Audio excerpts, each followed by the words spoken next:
and welcome to another episode of Preparing for the Unexpected. I'm your host, Alex Fullick, and as always, we like to talk about things related to business continuity, disaster planning, emergency response, crisis management, and basically anything related to resiliency and anything attached to those topics. As always, I'll ask you listeners if there is a topic you'd like us to talk about on the show, or if you'd like to be a guest on the show, please feel free, go to the Voice America page for the show, and underneath the graphic, there is a button that says send host an email or something to that effect. I do get all emails. I do respond to all emails, and we'll see about getting you on the show or possibly finding someone to talk about the topic you want us to bring up here. And I'd like to remind everyone, on May 29th and 30th, I will be again at the Continuity and Resilience Today conference, and hopefully get to meet a whole bunch of new people, and we'll get some of those speakers on the show like we did last year. A very successful conference, some great speakers, great people, and I'm sure it's going to be great for their second conference this year.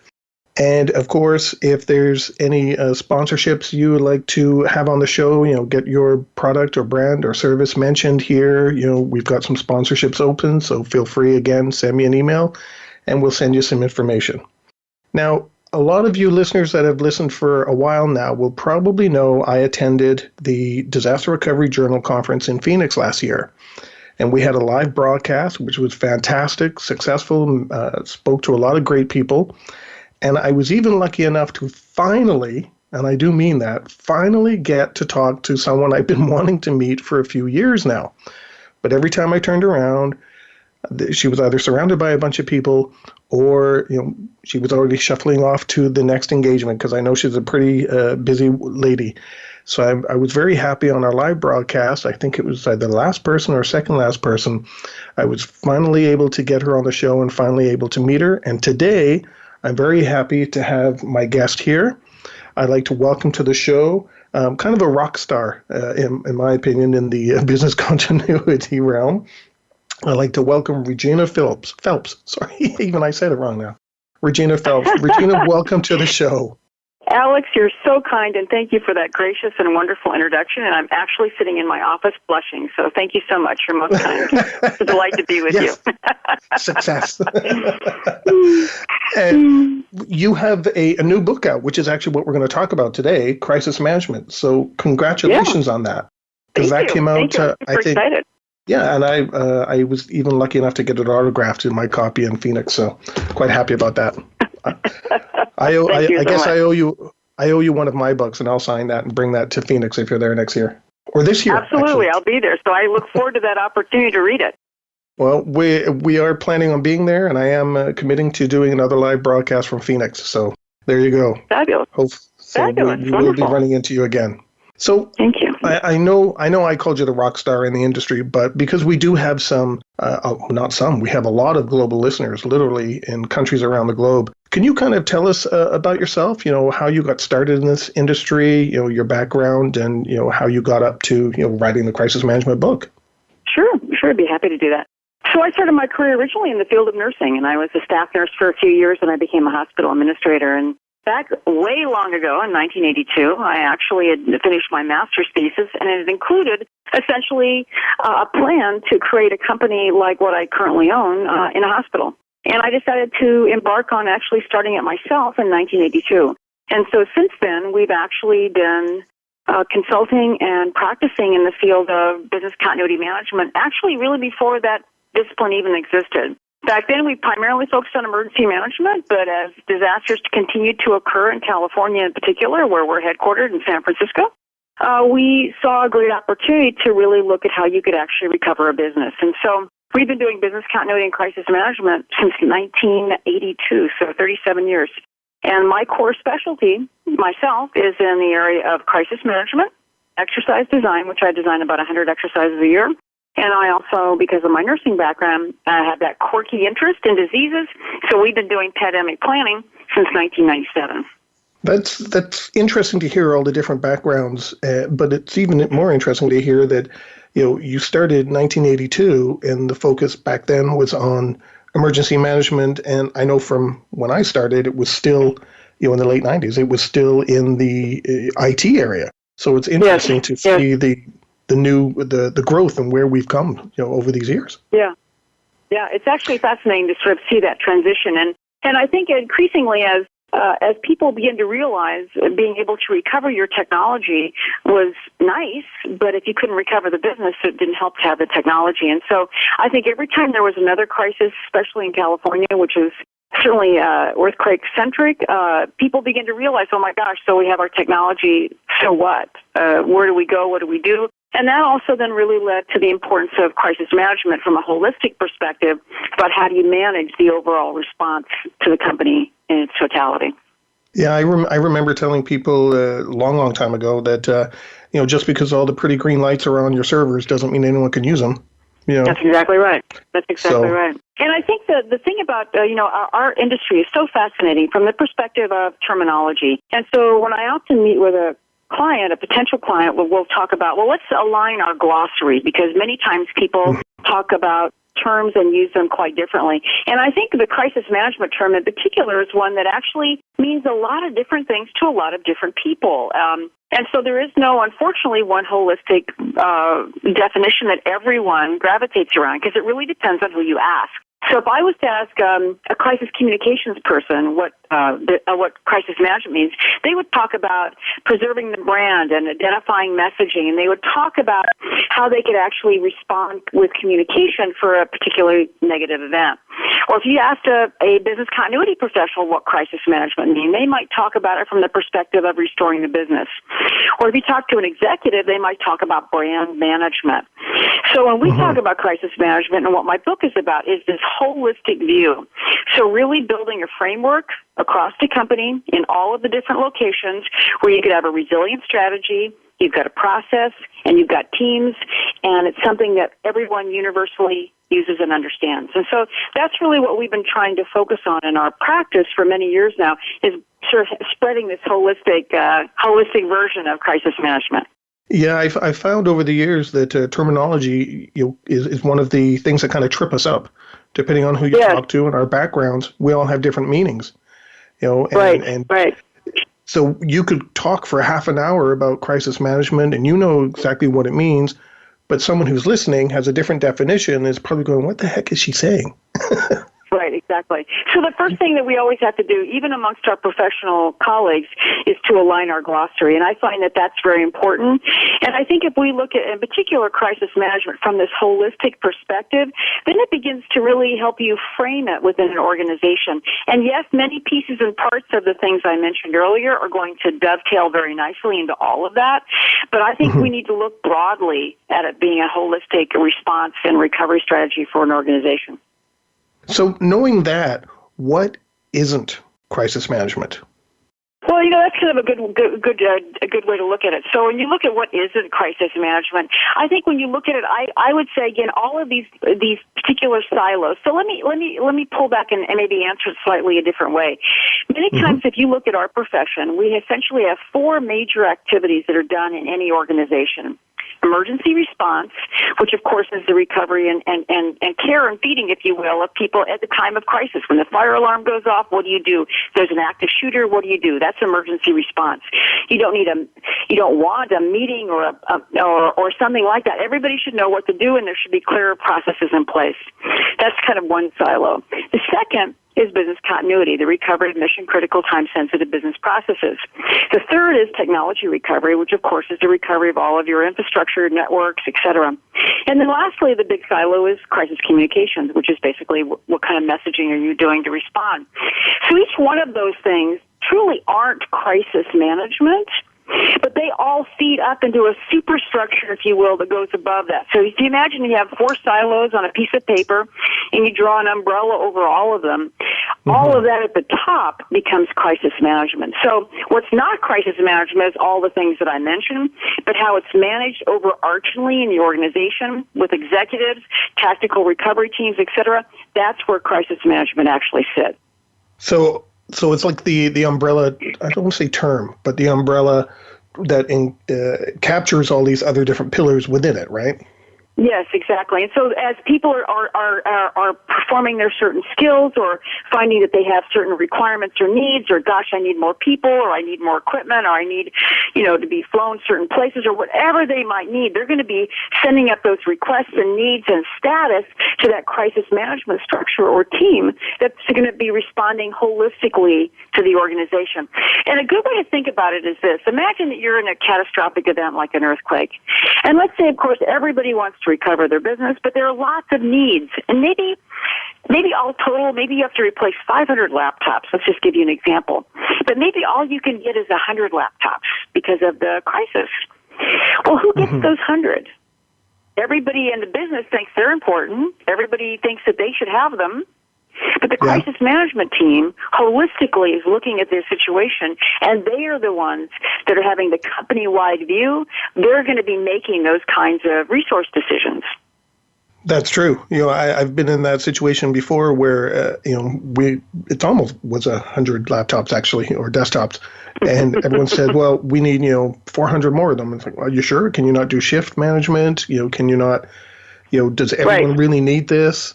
So I've been in that excuse me, that situation. You got me thinking of something now.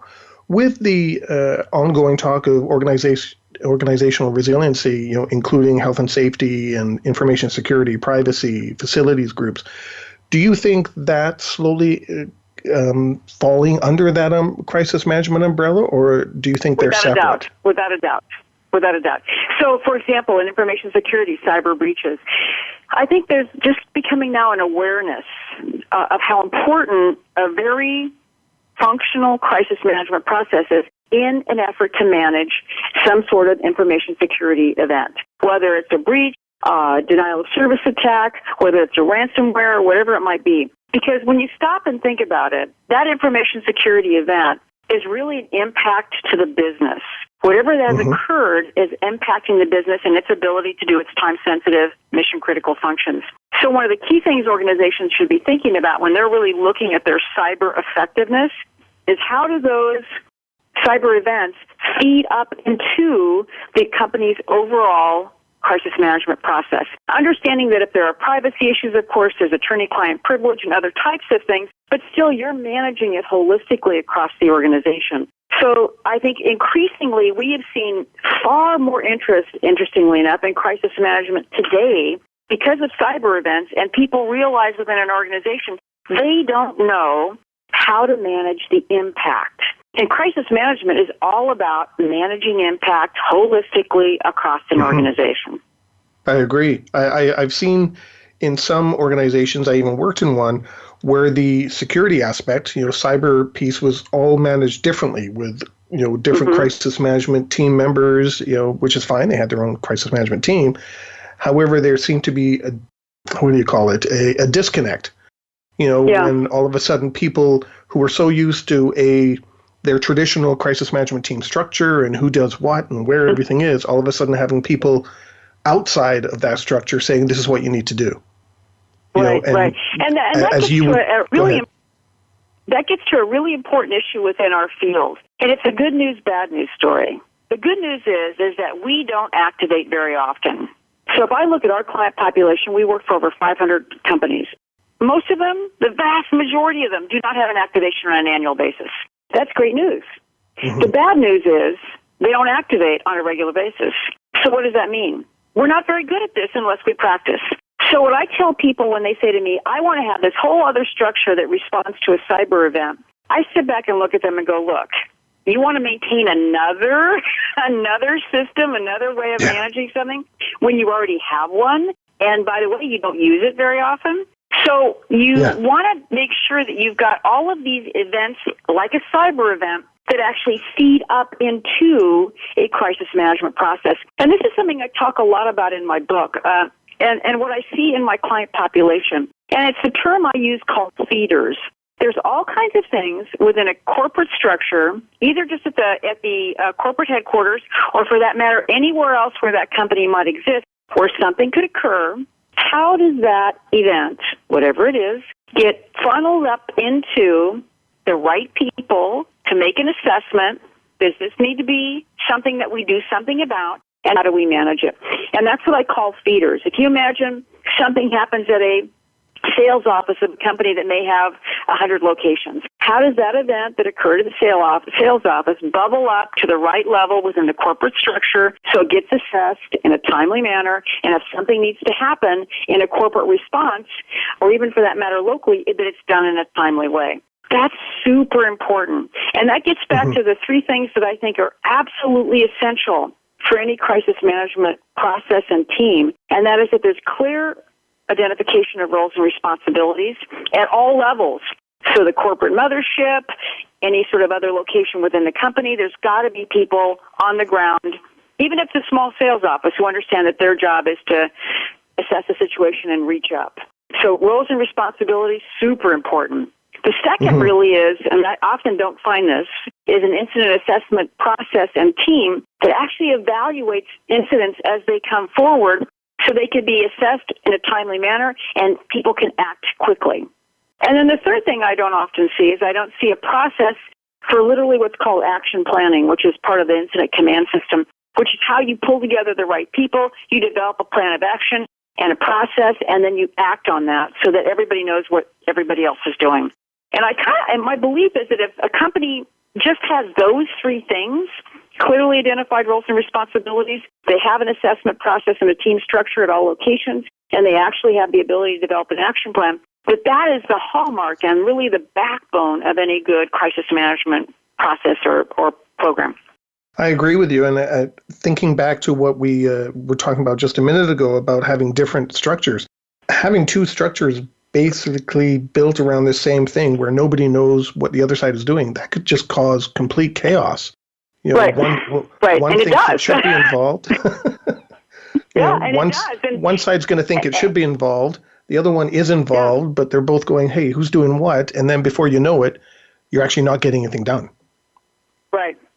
And I see that in lots of organizations at all kinds of places. So when we actually start an engagement with somebody, one of the first things that we do is we sit down. Let's imagine it's a large company and they have a corporate headquarters and they have multiple locations. The first thing we sit down with them, and I detail this in my book extensively, is we sit down and talk about, let's map your world. What is your world? You know, here if you imagine a big whiteboard, and at the top you draw the mothership, as I like to call it, which is the corporate headquarters.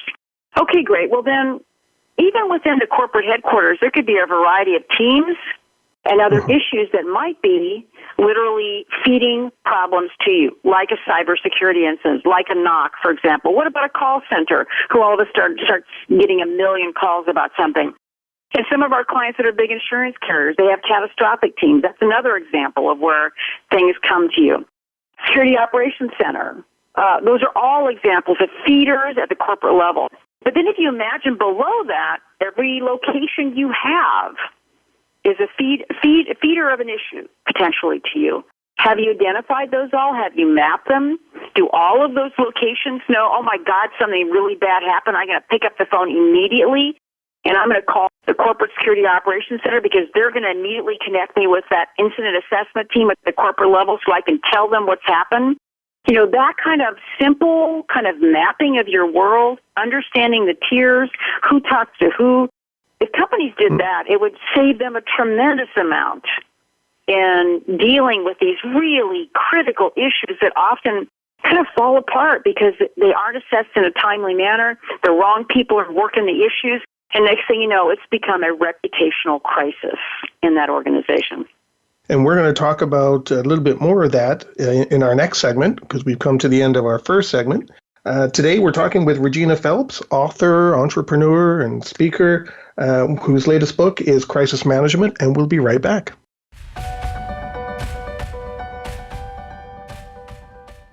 And welcome back to the show. Today, we're talking with Regina Phelps, and we're talking about crisis management, her latest book. And Regina, we got in some great talks about feeders and different parts of crisis management, what it is and what it isn't.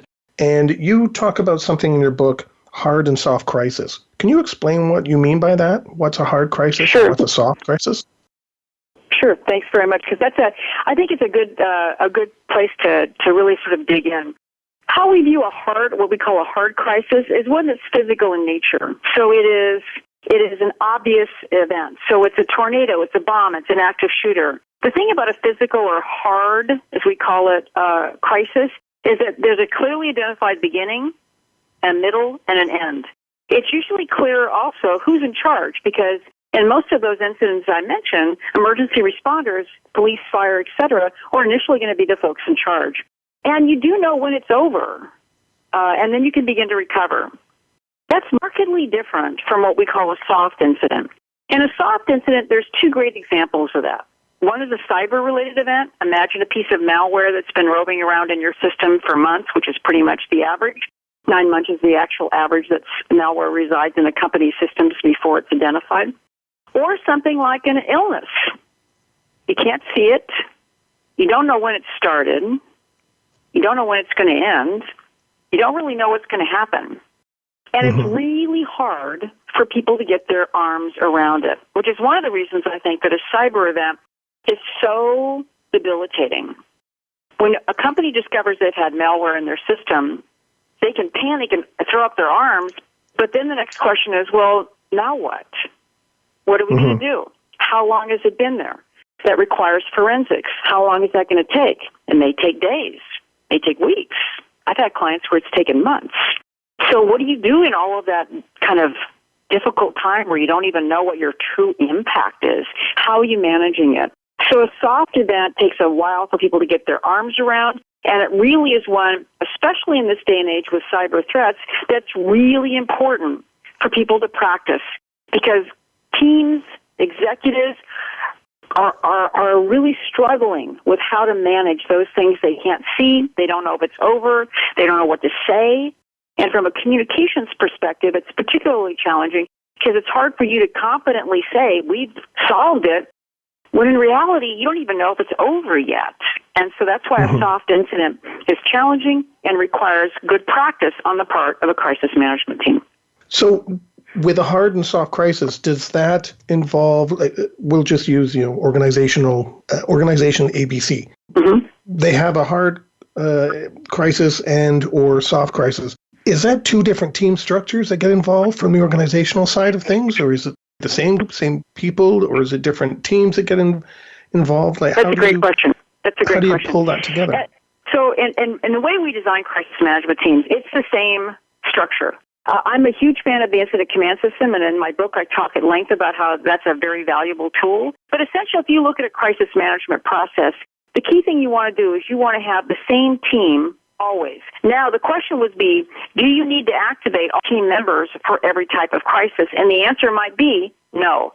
But you don't have like a structure for technology events or a structure for physical events. What you have is an overarching team that's capable of responding to any type of incident. And then what happens at the very beginning of an activation is the actual leadership says, okay, Greg, given this event, looking at who's on our team right now, who needs to be activated? Because in reality, you should only really activate what you need. However, you would still want to make sure that you were communicating with all of the crisis management professionals in the team, even if they weren't activated.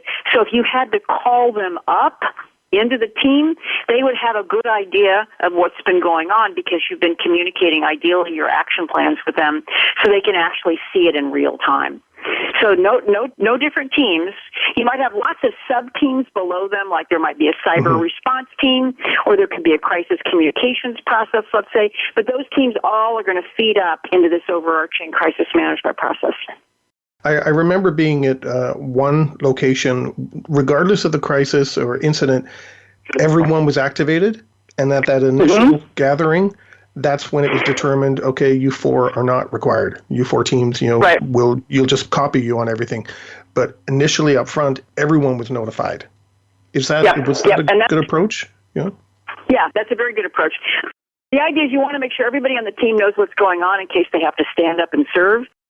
But there's no reason to have people there that are engaged that aren't necessary at that moment. So yes, keep everybody in the loop. You can bring them all together at the beginning and say, this is what's going on. Now 5 of you go away. But the idea is that you always want to keep everybody informed of what's happening. I think what you'll find is that as practices occur and people are doing exercises in these hard and soft narratives, But the ones that are attracting the most interest, certainly on the part of the executives, are the soft ones. And that's because, again, it's that kind of enigma. We don't know. We can't see it. We can't feel it. We can't touch it. We don't even know if it's over. And those are ones that I think are really good to practice because it helps people begin to develop some capabilities and understanding about the complexity of those events. So you talked about these different teams.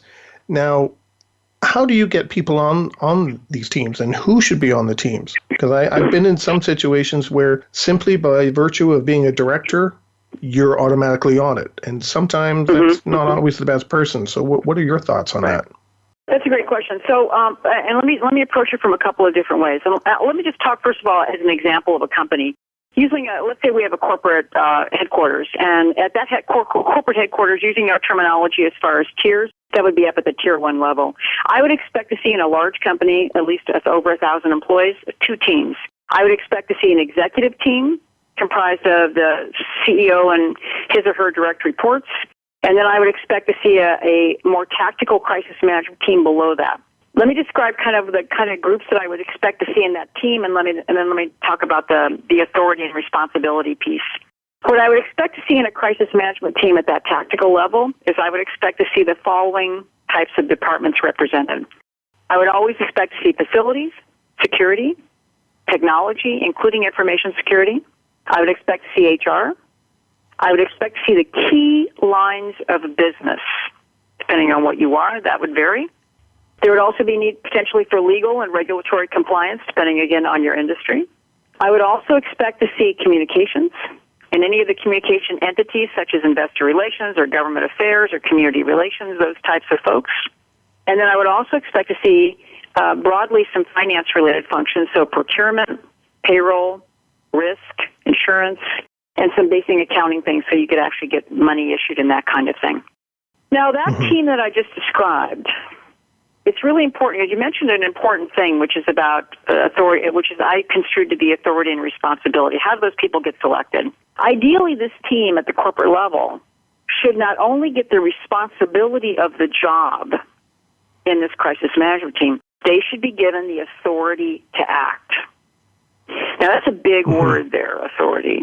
And a lot of times executives will say, okay, yes, you can put on that team whoever you want, but when they want to do something, they have to come to me. Well, that's not a very effective crisis management process. We should have a very clear understanding of what those individuals are able to do, what their spending authorities might be, what kind of authorities they have in general. So what I recommend with my clients is that once they've drawn out who they think should be on these teams that I just described to you, they should vet that with the executives. And I'll tell you why. If you don't, especially for the leaders of the overall tactical crisis management team, if you don't have a really clear, identified authority given to those individuals, and that those executives are comfortable with the people that are in charge, when the bad thing happens, whatever it is, those executives are going to walk into that room and go, who the heck is that? Why are they in charge? And then they feel the great need to take over. And I've seen that happen. So I ask my executive teams, once we have actually, part of our process when we are doing consulting and building out teams for people, is we develop a straw man. We talk about what are we looking for in these teams. I want, especially in the leadership positions of a crisis management team tactically, I want somebody who has good leadership skills. I want somebody who's decisive. I want somebody who has a clear understanding of the broad aspects of the business. And fourth, and critically important, is they must be known and well respected by senior management. I also then, once that team structure has been built and the names have been dropped into all those spots, I sit down with my client and we'll go talk to the executives and say, this is the team that we're proposing. We ask that you review it and you need to bless it. And you need to understand that you are giving them the authority to act. And if you want to set spending principles or whatever it might be, that they should know that they don't have to come and ask for permission. Now, there'll be certainly strategic and big issues that the executives will be working on because that's their job. But these tactical business recovery issues should be ones that are clearly given the authority to act.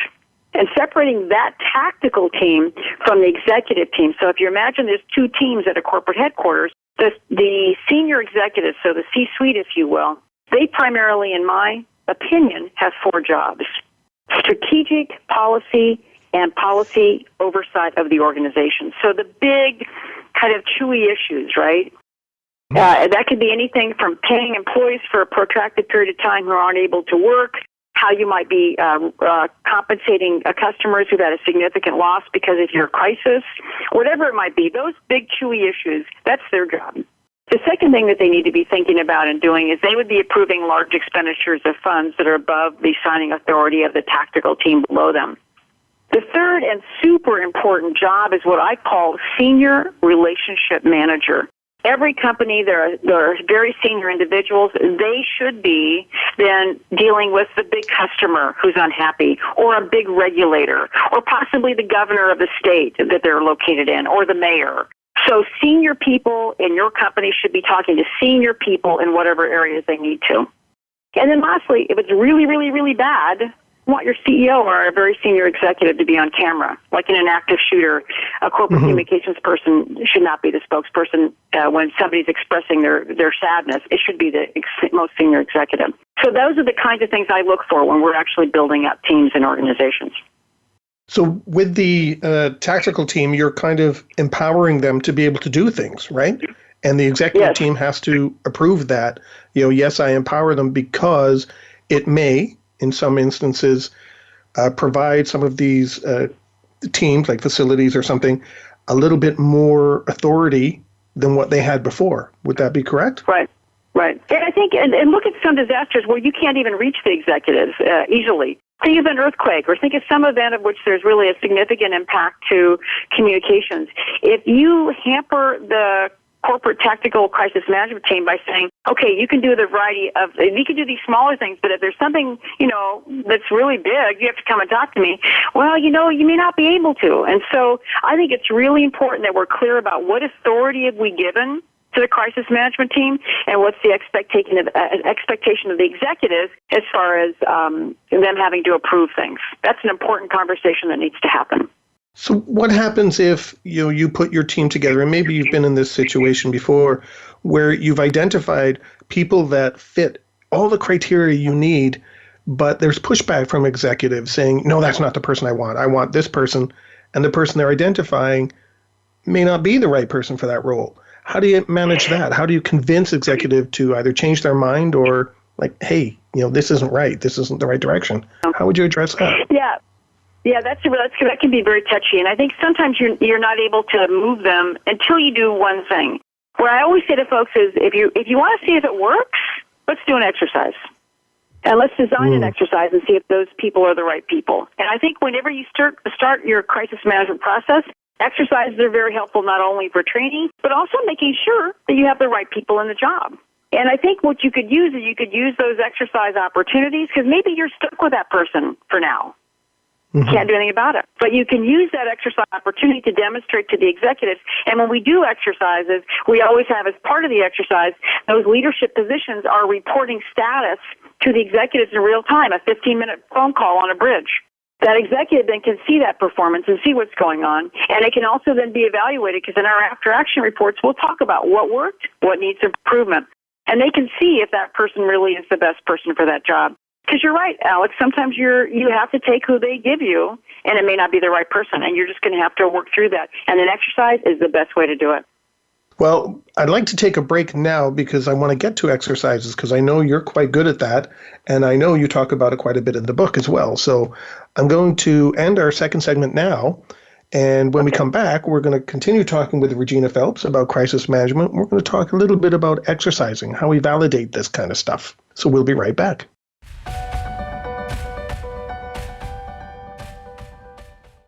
Welcome back to the show. Today we're talking about crisis management with Regina Phelps. Regina, you touched on something just at the end of our last segment that I wanted to make sure we captured in this talk, and that was validation and testing and exercising. How do you validate your crisis management teams? You started to talk about it, but how do you do that? Yeah, that's a great question. The thing that I think that's really important for any person who's in business continuity planning to really think about is that I believe the most important task you do as a planner is to actually do an exercise. Plans are important, yes, but I will tell you what happens in a real event. People do not run to find the binder. They don't go find the computer that's got the document in front of them. they start acting in what they think is the right thing. And that means that people fall back to their previous training. And I would hope they don't have to fall back too far before they actually know what they're supposed to do. And that's where exercises are critically important. When people write a plan, they write it in a vacuum. It's what you think is going to work. But you're sitting in a comfortable office, life is great, you have no problems, and you're writing this document. But what happens when the earthquake happens, or the hurricane, or the cyber event? And now you can't find your plan, or you found your plan and it doesn't seem to make any sense, or you never thought about even grabbing your plan. So I think what happens is that an exercise really takes that document and breathes life into it. And it really makes people have to put on the coat of the crisis and then figure out what to do. So when we do a crisis management development process with a company, the first thing, we have kind of a series of things that we do, and I'll just describe them because most of it's about exercises. The first thing is what I talked about earlier, which is actually whiteboarding what the company looks like and doing all the tiering and then developing all the documentation. That's kind of our first phase of an engagement. But the next three things we do are all exercises. The first one is a basic tabletop exercise with a workshop. And the workshop really walks them through the key aspects of their roles and responsibilities, super important. How they assess an incident and who does that, super important. How they develop an action plan. And then what we do is we give them a scenario to try it on. And the first exercise we do is pretty simple. It's an orientation style exercise, which is a basic narrative. And they basically decide what they would do. So they tell us, I would do this, I would do that. That's a basic sort of tabletop, a pretty simple exercise and design. At that point, they kind of look at the role, the responsibility. Right? Where everyone's happy around the table. Well, this is what I would do. You know. Yeah. Yeah. They kind of look at the situation. They look at their documents and go, hey, Alex, that didn't really work that well. Let's change this. Okay, great. Or then they do different things. So that's trying it on, right? That's the first kind of exercise. To get people to really be good, they really need to actually do more than that. And everybody that I know that's a planner primarily does tabletops. And not that I have a problem with a tabletop, but just think about it for a minute. People sit around a table, they're given a scenario, and then they talk to themselves and to maybe the facilitator, and they say, I would do this, I would do that. Okay. But, in a crisis, do you always get what you want? Never. Does it always go the way you're supposed to? Of course not. No, almost never. Almost never. So if you're going to design an exercise, you better design an exercise where they don't get what they want. I want 100 laptops. You can only have 12. Well, now what do I do? So the idea about progressing an exercise is we develop exercises that are called advanced tabletops, where we use simulation teams, and we provide injects into the exercise. You start with a baseline narrative in an exercise, but what moves the story forward are injects. And those are pieces of paper in a more simpler version, a phone call, and a more advanced one, where now you get another problem, and you have a big issue, and you have to solve it. And now when you want to solve it, you're going to go talk to a simulator. And they may not like your answer. They may not like your solution, or they may not give you those 100 laptops. And what that does is it makes you, as the player, the exercise player as we call it, think more deeply. If I can make you think more deeply, Alex, in an exercise, I will make your plan really good. If all I do is have you do an exercise where I hear you say, I would do this or I would do that, you're never going to get deep, and you're never going to really own the material. And that's what I look for in a well-designed exercise. Well, you're kind of doing it that way. You're kind of looking at your plan with rose-tinted glasses and the whole process, right? As the expression goes. Right, and I think, and that's how most exercises that I talk to colleagues and ask them how they do them, that's what they do. And I'm really encouraging people to really push it. Push beyond that simple framework of using slides to do an exercise and letting people talk in groups about what they would do. It's good, yes, don't get me wrong. But you will never get them more advanced in their thinking, and you're never going to get your plans deeper. You're never going to get them to work on muscle memory, which is what I'm looking for. I remember working for an organization years ago, and they did one tabletop, and it was just before I actually came on board. So when I came on board, I thought, okay, I don't know if they've done a tabletop, so we have to, the first one, I need to know where things are, so we'll do a tabletop. And they said, nope, we've already done one. I said, okay, fine. And we upped it. And they started to become closer to simulation and a lot more the way you described, a lot more deeper dive into things. And that was what we did every year. the simulation type thing and made it more detailed and it used that brain muscle, like, to use your phrase. Yes. And it worked so much more. It was much more successful than just sitting around the table saying, yes, everything's fine. This is what I would do, and laughing, and having fun. It's like, no, it's a crisis isn't. Yeah, the experience is really important. And sometimes people will say to me, what I always do with my exercise, I always use slides. I drive it by slides, and we're all sit around a table. And the first thing I'll say to them is, okay, do me a huge favor. Stop using slides. And they look at me like I have horns coming out of my head. Now, if you want to use slides at the beginning to basically lay out the beginning part of the exercise, kind of what the rules of engagement are, and maybe even the little bit of the intro to the narrative. But then you should stop using slides and start giving them additional problems and injects by paper. Because you know what? In a real crisis, no one stands in front of you with a PowerPoint presentation as every aspect of the disaster goes in front of you and says, okay, now, Alex, this just happened. That's not how it works. Somebody might hear it on a radio, or somebody might get a phone call from somebody, or they might get an email that tells them about the next problem. And then you want to see, does everybody share it with everybody else, or do they know how to communicate if it's impacting beyond their area? And if you always feed them by slides, they never even think of that. All they're thinking about is, okay, what's the next slide, right? Yeah, what do they call that? Death by PowerPoint? Yes, exactly. It's totally death by PowerPoint. And they don't have a place in a well-designed exercise. I agree with you completely. I guess with these exercises as well, too, that could be a part of the not just the crisis management team, but action plans as well. Part of continuous improvement, could it not? Yeah, absolutely, absolutely. I think what I will normally see is that when somebody hires us for us to develop a crisis management process for them, the first exercise, nobody knows what their job is. That kind of, when I mentioned this kind of a workshop with a basic tabletop, nobody knows what their job is, but we're all kind of figuring it out. About 3 or 4 months later, we do another exercise. It's an advanced tabletop. We've got simulators. It's feels a little bit more real. Wow, people remember a little bit, but they don't remember everything, and we kind of struggle a little bit. But oh gosh, we're making progress. The third time I see them in the course of an engagement like this is about 3 months later, and we do a functional exercise where things are delivered by phone, and there's a video talking about what's happened at the company, and there's emails, and oh my gosh, people actually understand their job, and that's because they've really had to walk the talk. They've really had to do the work. And then the critical thing after those types of exercises is, what do you do after that in order to get changes in your organization? And that's in the development of a really effective after-action report.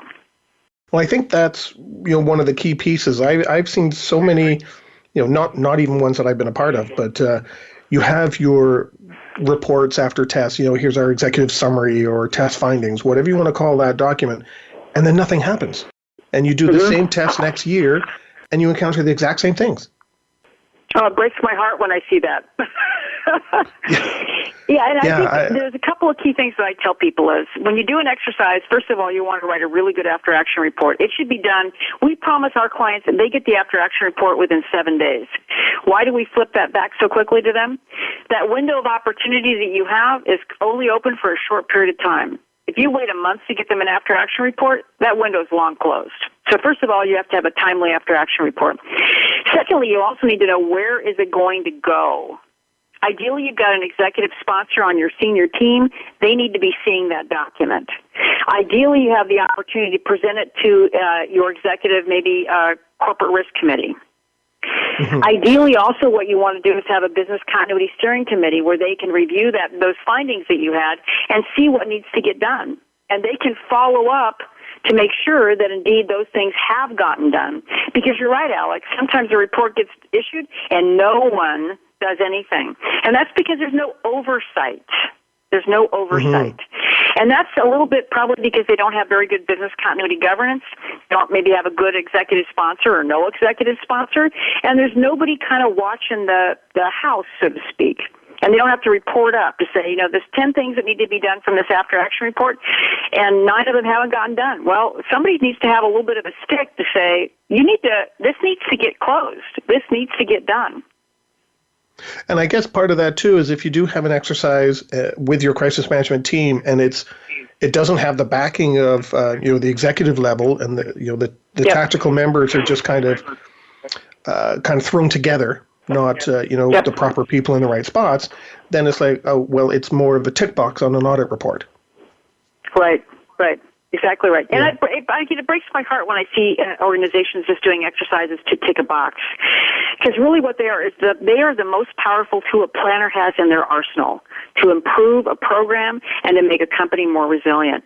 But again, this goes back to what makes a truly successful crisis management process or even a business continuity overall in an organization is, you have to have ideally an executive sponsor who believes that your work is important. They need to be able to hear periodically from the business continuity crisis management organization what the status is, and there needs to be some honest discussion about that. Because many times it's not that people aren't telling the truth, but they're just not giving them the full information about how either prepared or not prepared they are. But executives need to really invite that so that they're not surprised or held off, or like shocked when something happens and there's not the appropriate response. So having an executive sponsor, super important, and market to them on a regular basis by sending them updates about what's happening to other companies or what could have happened at a different location or how you guys responded. Or I think we need to learn how to sell better about what we do every single day to provide value to an organization. I think you called that in Phoenix, what was it, soft something. Yes. You had an expression it's for it. It's called soft marketing. Soft marketing. Soft marketing. I call it actually covert marketing is what I most commonly call it. We have to be able to covertly market what we do for a living because every day we are providing value to an organization. There's no way that we can definitively say we're saving them money, but we can certainly say every day that we are providing value. And next time your boss stops you in the elevator, you should be able to say in the elevator speech, what value am I providing to this company right now in crisis management and business continuity? And it better be a good list. Yeah, I agree. And at that, we've come to the end of our show. Regina, thank you so much for being a part of this. It's been a pleasure to have you on the show. Thank you, Alex. I enjoyed it very much. And I'll let you know, I know I said it during the break, but if there's other topics you want to talk about, you have an open invite to come back. And I know there are a couple I think we touched on during this show. So I'll send you a note. We'll see. Hey, thanks so much. It was a delight. I enjoyed it very much. Great. And to everyone out there, just a reminder, May 29th, 30th, I'll be at the Continuity and Resilience Today conference in Toronto. If you have any topics you'd like us to talk about, please send me a note. And if there's anything with regards to sponsorships or adverts you'd like to promote on the show, please feel free to send me a note. Otherwise, to everyone out there, thanks again, Regina, and to everybody listening, stay prepared, everybody. If you liked that video, thumbs up. If you didn't like that video, thumbs down. But leave a message and let me know what your thoughts are. If you'd like to be a guest on the show to talk about something related to business continuity, disaster management, COVID, personal well-being, anything that's relatable to those subjects, you can reach me through my LinkedIn profile, which is in the video description. And of course, don't forget to subscribe. In the meantime, stay prepared, everybody.